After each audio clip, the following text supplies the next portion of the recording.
आप सुन रहे हैं आज तक रेडियो।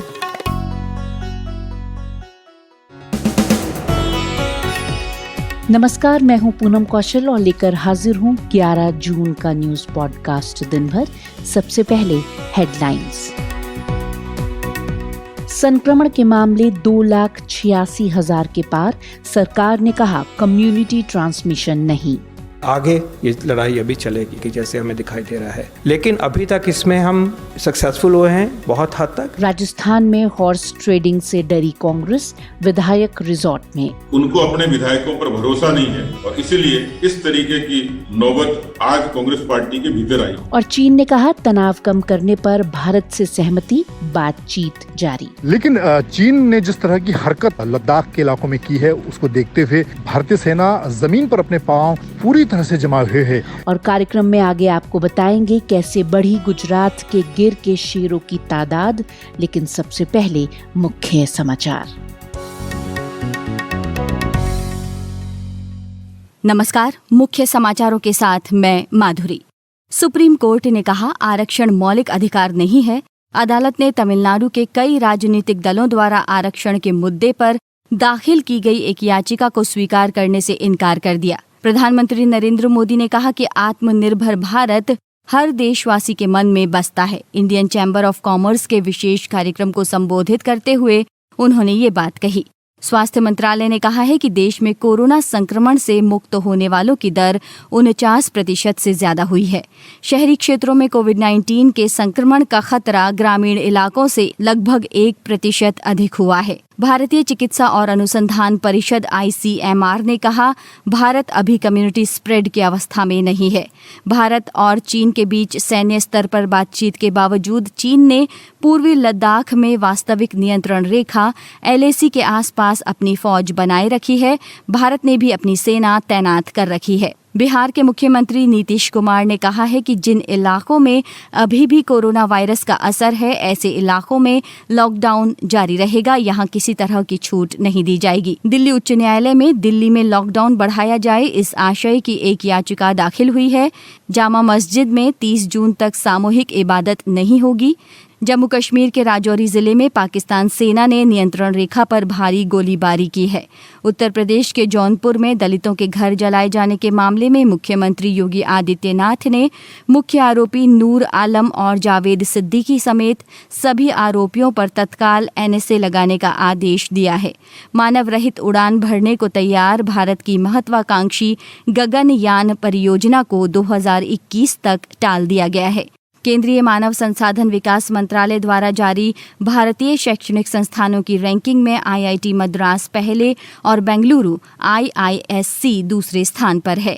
और कर्नाटक सरकार ने 7वीं कक्षा तक के बच्चों की ऑनलाइन क्लासेस पर रोक लगा दी है। पहले ये रोक 5वीं कक्षा तक ही थी। ये थे अब तक के मुख्य समाचार। आज तक रेडियो सुनता है सारा जहां। भारत में बीते 24 घंटे में कोरोना वायरस संक्रमण से 357 मौतें हुई हैं। एक दिन में कोरोना से मौतों का ये अब तक का सबसे बड़ा आंकड़ा है। एक तरफ जहां कोरोना संक्रमण के मामलों की तादाद बढ़ रही है, वहीं आज ICMR ने कहा है कि भारत में अभी कम्युनिटी ट्रांसमिशन नहीं हुआ है। एक प्रेस वार्ता में ICMR के प्रमुख प्रोफेसर बलराम भार्गव ने कहा है कि इतने बड़े देश में छोटे जिले में कोरोना संक्रमण 1% तक है, जबकि बड़े शहरों में इससे कुछ ज्यादा है। नीति आयोग के VK पॉल ने कहा है कि कोरोना के खिलाफ लड़ाई अभी आगे लंबी चलेगी। आगे ये लड़ाई अभी चलेगी, महीनों तक चलेगी जैसे हमें दिखाई दे रहा है, लेकिन अभी तक इसमें हम सक्सेसफुल हुए हैं बहुत हद तक। हैं प्रॉब्लम्स हैं कुछ एरियाज़ में जहाँ पे कि वायरस का स्प्रेड ज़्यादा हुआ, वो जोन्स हैं और उसको फेस किया जा रहा है। लेकिन हम सबके लिए एक मैसेज है वो ये है कि अब लो हैं, बचे हुए हैं, हम सप्रेस करके दिखा चुके हैं, लेकिन आगे ये वायरस आ सकता है, हम ससेप्टेबल हैं। इसलिए हमें अपने लिए, अपने परिवार के लिए, अपनी कम्युनिटी के लिए, अपने देश के लिए वो स्टेप लेते रहना है जिनका कि बार बार जिक्र आप सबने भी आगे बढ़ाया है और इस मंच से भी आप सुनते गए हैं। ICMR ने ये भी कहा है कि इस समय राज्य ढील नहीं दे सकते हैं। उन्होंने कहा कि डेटा से पता चला है कि अभी भी देश की बड़ी आबादी पर कोरोना संक्रमण का खतरा है। भारत में अब कोरोना संक्रमण के 2,86,000 से अधिक मामले हैं। सबसे ज्यादा प्रभावित महाराष्ट्र है, जहां अब 90,000 से अधिक मामले हैं। वहीं तेजी से फैलते कोरोना वायरस संक्रमण के बीच सोशल मीडिया पर फर्जी खबरें भी फैल रही हैं। सोशल मीडिया पर वायरल एक खबर में दावा किया गया है कि देश में फिर से लॉकडाउन लगाया जा सकता है। हालांकि सरकार इस खबर को फर्जी बता चुकी है। लॉकडाउन को लेकर केंद्र सरकार स्पष्ट कर चुकी है कि अब राज्य तय करेंगे कि कहां पर पाबंदियां लगानी हैं। अधिक जानकारी के साथ हमारी सहयोगी माधुरी उपाध्याय। वायरस एक ऐसा जीव है जो रूप बदल बदल कर सामने आता है और इन्फेक्ट करता है। लॉकडाउन के लिए भी आप कुछ ऐसा ही कह सकते हैं कि कैसे अलग अलग रूपों में सामने आया और नाम बदलते रहे। बस भारत में पिछले 24 घंटों में कोविड-19 के लगभग 10,000 मामले सामने आए हैं और 357 मौतें हुई हैं। ये एक दिन में मिले आंकड़ों में अभी तक का सबसे ज्यादा था। जब से अनलॉक 1 की शुरुआत हुई, यानी 1 जून के बाद से 10 ही दिन गुजरे कि करीब 90,000 नए मामले जुड़ गए। और ये चिंता की बात तो है ही। अगर हम उन सभी राज्यों की बात करें जहां कोरोना के मामले बहुत ज्यादा हैं, तो सबसे पहले आता है महाराष्ट्र। वहां पहले से ही लॉकडाउन है 30 जून तक, लेकिन नॉन कंटेनमेंट जोन में थोड़ी बहुत छूट दी गई थी, लेकिन लोगों ने इसका बहुत फायदा उठाया। नतीजतन वहां कोरोना संक्रमण के मामलों में उछाल आया और इसे लेकर मुख्यमंत्री उद्धव ठाकरे ने लोगों को चेताया। पेश है मुंबई से हमारी संवाददाता विद्या की ये रिपोर्ट। महाराष्ट्र में कोरोना वायरस के 95,000 मामले हैं, जबकि 3,500 के करीब लोगों की मौत हो चुकी है। पिछले 24 घंटे में 3254 नए केस सामने आए हैं और 149 लोगों ने दम तोड़ा है। राज्य में बढ़ते मामलों के बीच मुख्यमंत्री उद्धव ठाकरे ने फिर से लॉकडाउन लागू करने की बात कही है। उद्धव ठाकरे ने कहा कि अगर लोग पाबंदियों का सम्मान करने में विफल रहे तो राज्य में एक बार फिर लॉकडाउन लागू करना पड़ सकता है। दूसरा स्थान तमिलनाडु का है। वहां आज हाईकोर्ट ने जनहित में राज्य सरकार से ये सवाल पूछा कि क्या चेन्नई में पूरी तरह से लॉकडाउन नहीं लगाया जा सकता। चेन्नई ऐसा शहर है जहां पूरे प्रदेश के 70% मामले हैं। उधर तमिलनाडु के मुख्यमंत्री ने कहा कि राज्य में कम्युनिटी स्प्रेड की स्थिति नहीं है। दिल्ली में जिस रफ्तार से संक्रमण बढ़ रहा है, उससे राज्य सरकार ने अनुमान लगाया है कि 31 जुलाई तक 5 लाख से ज्यादा अधिक मामले हो सकते हैं। इसी बात को लेकर दिल्ली उच्च न्यायालय में आज एक याचिका दायर की गई। गुजरात चौथा राज्य है जो बहुत ज्यादा संक्रमित है। गुजरात में 30 जून तक लॉकडाउन तो है, मगर साथ में अनलॉक 1 भी है। बढ़ते मामलों के मद्देनजर ये अनुमान लगाया जा रहा है कि शायद वहां लॉकडाउन बढ़े। राजस्थान से पिछले 2 दिन में भारी संख्या में पॉजिटिव मिलने के बाद एकदम से वहां कल रात से अंतर्राज्यीय परिवहन बंद कर दिया गया। वहां कुछ परमिशन वाले वाहन ही आ जा सकेंगे। हालांकि राजस्थान रोडवेज की बसें चलेंगी। उत्तर प्रदेश, जिसका नंबर राजस्थान से भी ऊपर है कोरोना संक्रमण के मामले में, वहां जौनपुर नया केंद्र बन गया है। अचानक से कई केस रिपोर्ट हुए हैं। इधर बिहार में सरकार ने ये फैसला किया है कि संक्रमण वाले क्षेत्रों में लॉकडाउन जारी रहेगा। मुख्यमंत्री नीतीश कुमार ने कहा कि देश में लॉकडाउन खत्म हो चुका है, लेकिन बिहार में जिन इलाकों में नए कोरोना के केस मिल रहे हैं, वहां लॉकडाउन जैसी सख्ती जारी रहेगी। बहरहाल बढ़ते आंकड़ों के बीच अब ये पूरी तरह से राज्यों पर निर्भर है कि वो क्या फैसला लेते हैं। जैसे वायरस में म्यूटेशन यानी उत्परिवर्तन होता है और उसका स्वरूप, लक्षण बदल जाते हैं, वैसे इसे अनलॉक 1 मानेंगे या लॉकडाउन 5 में ये तब्दील हो जाएगा, ये आने वाला वक्त बताएगा। माधुरी, आज तक रेडियो।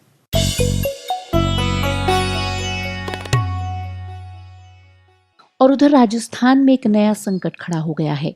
कांग्रेस पार्टी के मुख्यमंत्री अशोक गहलोत को डर है कि उनके विधायक कहीं उनका साथ न छोड़ दें। दरअसल 19 जून को राजस्थान की 3 राज्यसभा सीटों के लिए चुनाव होने हैं। कांग्रेस ने हॉर्स ट्रेडिंग के डर से विधायकों को रिजॉर्ट में भेज दिया है। अधिक जानकारी दे रहे हैं जयपुर से हमारे संवाददाता शरद कुमार। देश में एक तरफ कोरोना के मामले बढ़ते जा रहे हैं तो सियासत भी तेज हो गई है। देश अनलॉक हुआ तो राजनीति भी अनलॉक हो गई है। राजस्थान कांग्रेस के विधायक जयपुर से 20 किलोमीटर दूर शिवविलास रिजॉर्ट में पॉलिटिकल क्वारंटाइन पर हैं। कांग्रेस ने आरोप लगाया है कि बीजेपी कांग्रेस के समर्थन कर रहे निर्दलीय विधायकों को 35 करोड़ रुपए का लालच देकर तोड़ने की कोशिश कर रही है। इस वजह से उन्हें अपने विधायकों को शिवविलास होटल में रखना पड़ा है। हालांकि बीजेपी ने इसका खंडन किया है और कहा है कि कांग्रेस के अंदरूनी झगड़े का नतीजा है। हमारी तरफ से विधायकों को खरीदने की कोशिश नहीं की गई है। इस बीच सचिन पायलट ने दूसरा राग आलापते हुए कहा कि कांग्रेस में कोई परेशानी नहीं है। हालांकि कांग्रेस को कोई खतरा नहीं दिख रहा है, लेकिन अंदरूनी खींचतान जारी है। इसे देखते हुए दिल्ली से कांग्रेस के वरिष्ठ नेता और कांग्रेस महासचिव अविनाश पांडे और रणदीप सिंह सुरजेवाला जयपुर पहुंचे हैं और शिवविलास होटल में मीटिंग चल रही है। दरअसल पूरा मामला राज्यसभा चुनाव को लेकर है। 19 जून को राज्यसभा के लिए वोट डाले जाने हैं। कांग्रेस के पास अभी 123 विधायकों का समर्थन है, जिसमें से कांग्रेस के 107 हैं, बाकी 13 निर्दलीय हैं और 1-2 और विधायकों का समर्थन प्राप्त है।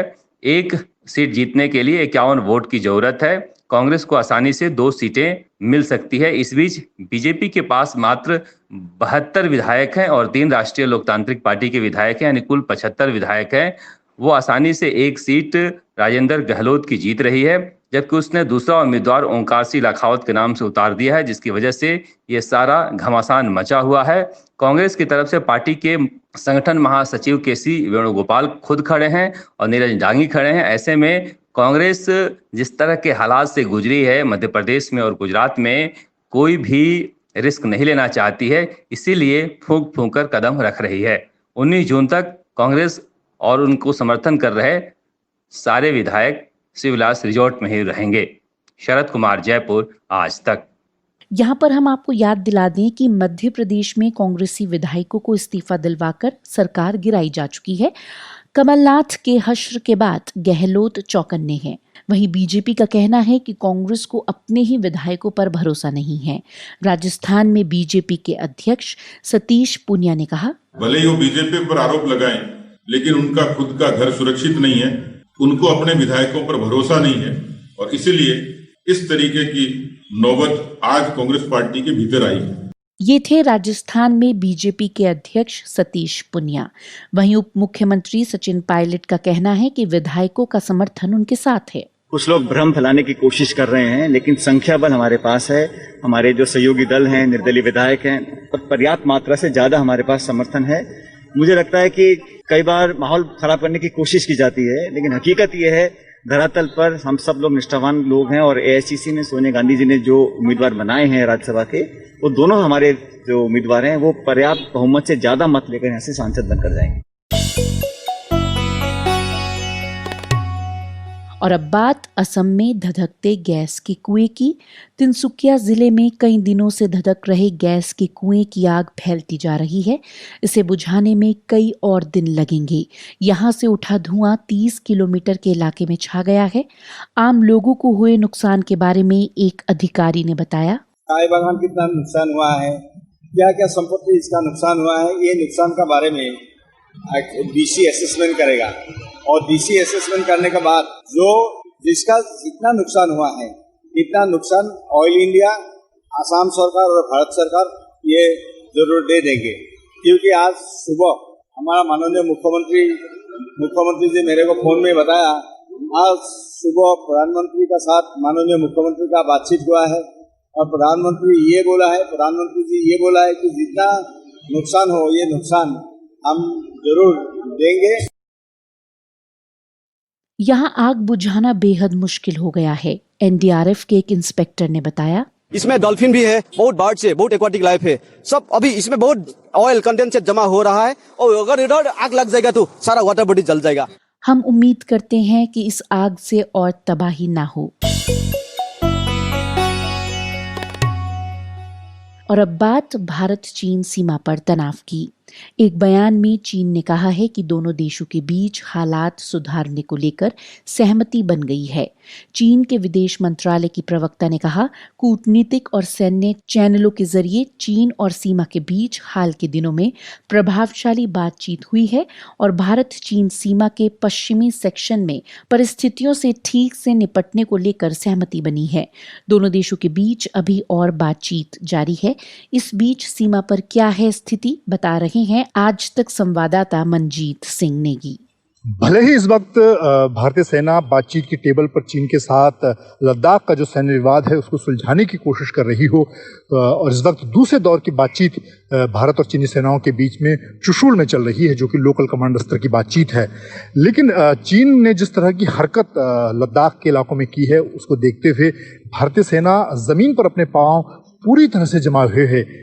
न सिर्फ लद्दाख बल्कि हिमाचल, उत्तराखंड, सिक्किम से लेकर अरुणाचल, चीन से लगने वाली जो पूरी सरहद है भारतीय सेना की जहां तैनाती है, वहां पर भारतीय सेना ने अपनी तैनाती को और मजबूत किया है और उसके लिए अतिरिक्त तैनाती भी की है। चाहे बात अतिरिक्त जो डिवीजन लगाई गई हैं, उसके अलावा ब्रिगेड लेवल की भी तैनाती, अतिरिक्त सैनिकों की तैनाती की है। तो इस तरह से कह सकते हैं कि भारत की कोशिश जरूर है कि चीन के साथ इस मुद्दे पर बातचीत के जरिए हल निकाला जाए, लेकिन चीन ने अपनी तरफ जिस तरह की तैनाती की है, खासतौर से चीन के 10,000 से ज़्यादा सैनिक और बड़े हथियार दूसरी तरफ तैनात हैं, उन सभी चीज़ों को देखते हुए भारतीय सेना भी बातचीत के साथ साथ अपनी जो सैन्य तैनाती है उसमें भी कोई कोर कसर नहीं छोड़ना चाहती है। शुक्रिया मंजीत। और अब बात गुजरात के गिर के शेरों की। गुजरात के वन विभाग का कहना है कि मशहूर एशियाई शेरों की तादाद 29% बढ़कर 674 हो गई है। 2015 में ये तादाद 523 थी। बीते कुछ सालों से गिर के शेरों की तादाद बढ़ रही है। प्रधानमंत्री नरेंद्र मोदी ने भी इसे खुशखबरी कहा है। अधिक जानकारी दे रही हैं हमारी सहयोगी गरिमा। जानवरों के साथ बर्बरता की खबरों के बीच गुजरात के गिर से एक ऐसी खबर आई है जो राहत देने वाली है। गुजरात के गिर वाइल्ड लाइफ सेंचुरी में एशियाई शेर यानी बब्बर शेर की संख्या में बढ़ोतरी दर्ज की गई है। इसमें 29% का इजाफा हुआ है। 2015 की गणना में ये संख्या 523 थी, जो अब बढ़कर 674 हो गई है। शेरों की गणना हर 5 साल में होती है और इस बार जून महीने में होने वाली थी, लेकिन कोरोना वायरस की वजह से लगे प्रतिबंधों के कारण सर्वे पूरा नहीं हो पाया, जिसके बाद पिछले हफ्ते पूर्णिमा के दौरान एक अवलोकन सर्वे किया गया, जिसे पूनम अवलोकन कहा जाता है, जिसमें एक्सपर्ट्स के ग्रुप के साथ लगभग 1400 कर्मचारियों ने हिस्सा लिया। क्या है ये पूनम अवलोकन और इसके जरिए कैसे की जाती है शेरों की गणना, ये बताया chief conservator of forest Dushyant T Vasavada ने। जो हमने किया है ना, दैट इज पूनम अवलोकन। ये फुल मून डे होता है, पूर्णिमा हर मास में आती है। ये जो सिचुएशन चल रही थी, लॉकडाउन थी, तो ये सोचा गया कि ये सबको इकट्ठा करना ठीक नहीं है, तो हमारी जो रेगुलर सेंसस होती थी ऑफिशियल, उसको पोस्टपोन कैंसिल कर दिया गया था। तो हमने ये जो 5th और 6th की जो जून की जो पूर्णिमा थी, उसको हमने एक तरह से ये समझ ली थी कि सीरियसली और बहुत सिंसियरली लेना चाहा, और स्टाफ को इंस्ट्रक्शन दी गई थी कि वो पूरी तरह से मूव करे एक साथ। और हमारे पूरे फॉरेस्ट डिपार्टमेंट को जो सीनियर ऑफिसर्स थे, जिनमें चीफ वाइल्ड लाइफ वार्डन भी इधर आए थे साथ, और हमारे हेड ऑफ फॉरेस्ट फोर्स भी आए थे। तो इस तरह से हमने 5th की 2 बजे से 6th की 2 बजे तक पूरा 24 घंटा हमारा स्टाफ घूमा, अपनी अपनी बीट में घूमा, और उसके अंदर जो भी उन्होंने ऑब्जर्वेशन दिए वो डेटा हमने कलेक्ट किए हैं। साउथ अफ्रीका को छोड़कर ये दुनिया की इकलौती ऐसी जगह है जहां शेरों को अपने प्राकृतिक आवास में रहते हुए देखा जा सकता है। बरसात के मौसम के बाद इसे आम लोगों के लिए खोल दिया जाता है। ये नेशनल पार्क 1412 वर्ग किलोमीटर में फैला हुआ है, जिसकी स्थापना 1913 में लुप्त एशियाई शेरों को संरक्षण देने के लिए हुई थी। गिर के शेर जूनागढ़, गिर सोमनाथ, अमरेली, भावनगर, पोरबंदर और राजकोट तक के जंगलों में देखे जाते हैं। गरिमा बुधानी, आज तक रेडियो। वहीं चीन से निकले कोरोना वायरस ने पूरी दुनिया को अपनी गिरफ्त में ले लिया। लॉकडाउन ने वैश्विक अर्थव्यवस्था को ठप कर दिया है। ये वायरस अब ऑस्ट्रेलिया और चीन के बीच बड़े राजनीतिक विवाद की वजह बन गया है। जब से ऑस्ट्रेलिया ने विश्व स्वास्थ्य सम्मेलन में वायरस के स्रोत की जांच की मांग उठाई है, चीन और ऑस्ट्रेलिया में ठन गई है। अब ये तनाव कारोबारी विवाद में बदल गया है। चीन ने अपने छात्रों से कहा है कि वो विदेश में जाकर पढ़ाई ना करें। वहीं ऑस्ट्रेलिया का कहना है कि वो किसी दबाव में नहीं झुकेगा। अधिक जानकारी दे रही हैं हमारी सहयोगी नुपुर। कोरोना संक्रमण में चीन की भूमिका पर जांच के पक्ष में जब से ऑस्ट्रेलिया ने अपनी आवाज बुलंद की है, तब से चीन और ऑस्ट्रेलिया आमने सामने आ गए हैं। हालात ये है कि चीन ऑस्ट्रेलिया के खिलाफ आपसी व्यापार को हथियार बनाने में लगा है। दरअसल चीन ने पिछले सप्ताह अपने नागरिकों को पर्यटन और शिक्षा के लिए ऑस्ट्रेलिया न जाने की चेतावनी जारी की थी और इसकी वजह नस्लीय हमले होना बताया था, जिसके जवाब में ऑस्ट्रेलिया के प्रधानमंत्री स्कॉट मॉरिसन ने इन आरोपों को बेबुनियाद बताया और कहा कि वो चीन की धमकियों से डरने वाले नहीं हैं। दरअसल चीन ने पिछले 2 महीनों में ऑस्ट्रेलिया को आर्थिक चोट पहुंचाने वाले कई कदम उठाए हैं। चीन ने हाल ही में ऑस्ट्रेलिया से बीफ के आयात पर बैन लगा दिया और वहां से आने वाले जौ पर भारी भरकम टैरिफ लगा दिया। अपने नागरिकों को भी ऑस्ट्रेलिया न जाने की चेतावनी जारी कर दी। इस चेतावनी को लेकर चीन के अधिकारियों का कहना था कि महामारी के दौरान ऑस्ट्रेलिया में एशियाई लोगों के खिलाफ नस्लीय हमले बढ़े हैं और इसलिए ये चेतावनी जारी की गई। लेकिन ऑस्ट्रेलिया के प्रधानमंत्री मॉरिसन ने इन आरोपों को पूरी तरह से गलत बताया और कहा कि पर्यटकों और छात्रों के लिए उनका देश पूरी तरह से सुरक्षित है। उन्होंने इस आरोप के जवाब में चीन के विदेश मंत्रालय और चीनी दूतावास से अपना विरोध दर्ज भी कराया है।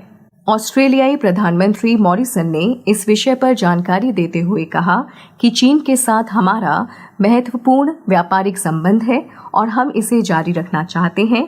ऑस्ट्रेलिया खुले बाजार का समर्थन भी करता है, लेकिन उन्होंने ये भी कहा कि हम धमकियों के आगे अपने मूल्यों के साथ सौदा बिल्कुल बर्दाश्त नहीं करेंगे।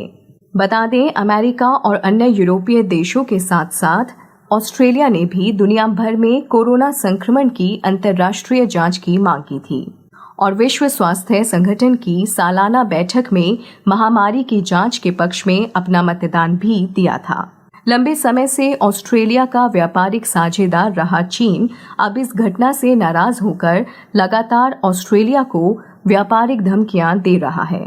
जानकारी हो कि ऑस्ट्रेलिया का इंटरनेशनल एजुकेशन सिस्टम उसकी अर्थव्यवस्था का चौथा सबसे बड़ा निर्यात है। पिछले साल की बात की जाए तो ऑस्ट्रेलिया में 5 लाख से अधिक अंतर्राष्ट्रीय छात्रों का नामांकन हुआ था। इससे देश को करीब 1,94,000 करोड़ का फायदा मिला था। ऐसे में चीन की इस चेतावनी से अंतर्राष्ट्रीय स्तर पर ऑस्ट्रेलिया की साख गिर सकती है और उसे भारी नुकसान भी उठाना पड़ सकता है। नुपुर कुलश्रेष्ठ, आज तक रेडियो। इसी बीच यूरोपीय संघ ने कहा है कि कोरोना वायरस को लेकर फैल रही गलत जानकारियों के पीछे चीन है। संघ ने कहा कि चीन यूरोपीय देशों में भ्रामक जानकारियां फैलाने का अभियान चला रहा है। और अब बढ़ते हैं आगे। बीसीसीआई अध्यक्ष सौरव गांगुली का खाली स्टेडियम में आईपीएल कराने का बयान आज दिन भर चर्चा में रहा। लोग सोशल मीडिया पर प्रतिक्रियाएं देते रहे। खेल जगत में और क्या हुआ, बता रहे हैं हमारे सहयोगी आनंद श्रीवास्तव।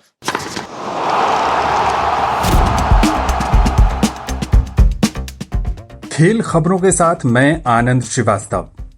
बीसीसीआई के अध्यक्ष सौरव गांगुली ने संकेत दिए हैं कि आईपीएल का आयोजन खाली स्टेडियमों में किया जा सकता है। उन्होंने कहा कि कोविड-19 महामारी के बावजूद इस टूर्नामेंट को आयोजित करने के लिए सभी विकल्पों पर विचार किया जा रहा है। Spanish soccer league La Liga 2.5 महीने बाद आज से फिर शुरू होने जा रही है। बिना दर्शकों के होने वाले इस टूर्नामेंट में वर्चुअल फैंस नजर आएंगे। ऑडियंस का शोर स्पीकर के जरिए होगा। लीग के हर मैच में कोरोना से मरने वालों को श्रद्धांजलि दी जाएगी। उनके लिए 1 मिनट का मौन रखा जाएगा। पहला मैच सेविया और रियल बेटिस के बीच खेला जाएगा। अपनी जानकारी न देने पर खिलाड़ियों को 4 साल के लिए निलंबित करने की बात कहने के कुछ देर बाद राष्ट्रीय डोपिंग रोधी एजेंसी नाडा ने अपने बयान में बदलाव किया है। नाडा ने कहा है कि 4 साल की जगह निलंबन 2 साल का होगा। फीफा ने कल कहा कि 2023 महिला विश्व कप फुटबॉल टूर्नामेंट की मेजबानी के लिए ऑस्ट्रेलिया और न्यूजीलैंड की संयुक्त दावेदारी बेहद मजबूत है। राष्ट्रमंडल खेल महासंघ ने 2022 में इंग्लैंड के बर्मिंघम में होने वाले राष्ट्रमंडल खेलों की तारीखों में 1 दिन का बदलाव किया है। पहले ये खेल 27 जुलाई से 7 अगस्त के बीच होने थे, लेकिन अब ये खेल 28 जुलाई से 8 अगस्त के बीच खेले जाएंगे। अमेरिका में मेजर सॉकर लीग 8 जुलाई से शुरू होगी। लीग ने आज इसकी जानकारी दी। टूर्नामेंट में सभी मैच दर्शकों के बिना खाली स्टेडियम में ही खेले जाएंगे। और अब बाजार का हाल सुनते हैं हमारे मार्केट एक्सपर्ट शुभम शंकधर से।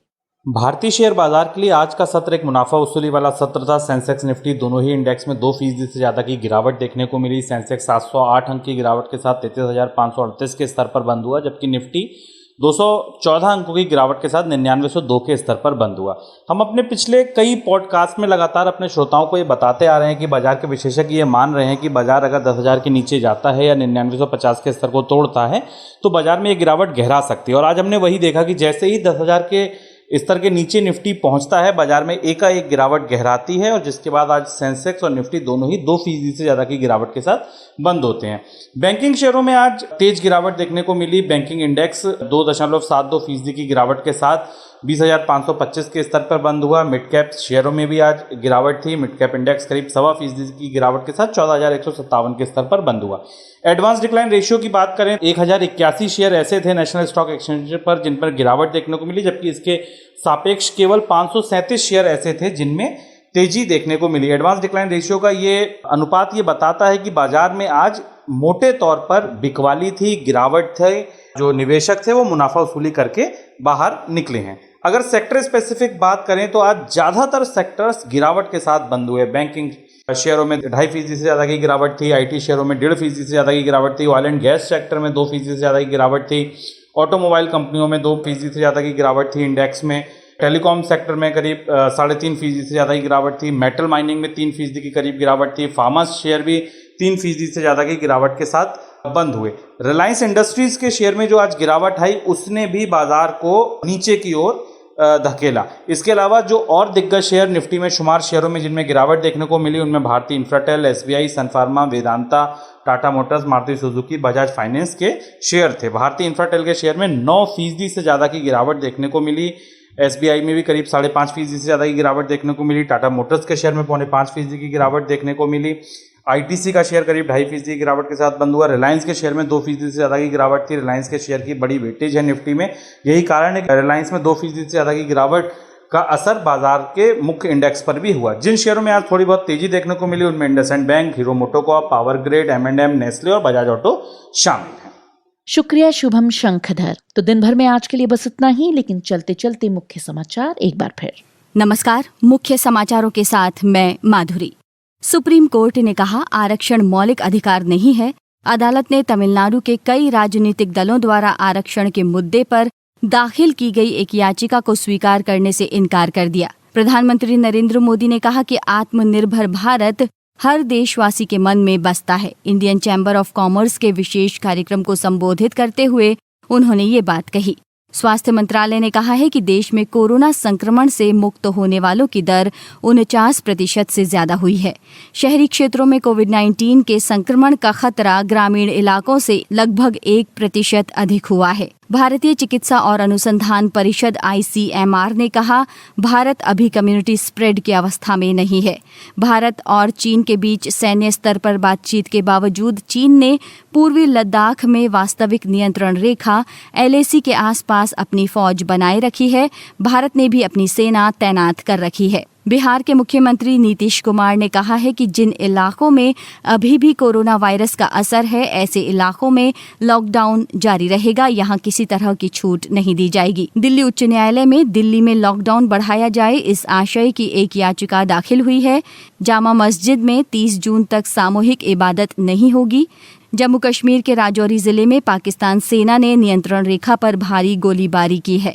उत्तर प्रदेश के जौनपुर में दलितों के घर जलाए जाने के मामले में मुख्यमंत्री योगी आदित्यनाथ ने मुख्य आरोपी नूर आलम और जावेद सिद्दीकी समेत सभी आरोपियों पर तत्काल NSA लगाने का आदेश दिया है।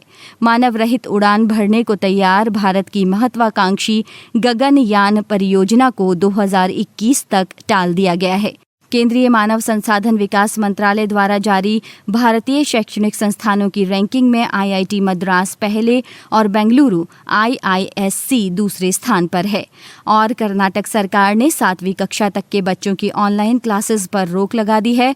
पहले ये रोक 5वीं कक्षा तक ही थी। ये थे अब तक के मुख्य समाचार। तो अब वक्त है आपसे विदा लेने का। आप हमें गूगल पॉडकास्ट, स्पॉटिफाई और जियो सावन के अलावा और भी कई ऑडियो प्लेटफॉर्म्स पर सुन सकते हैं।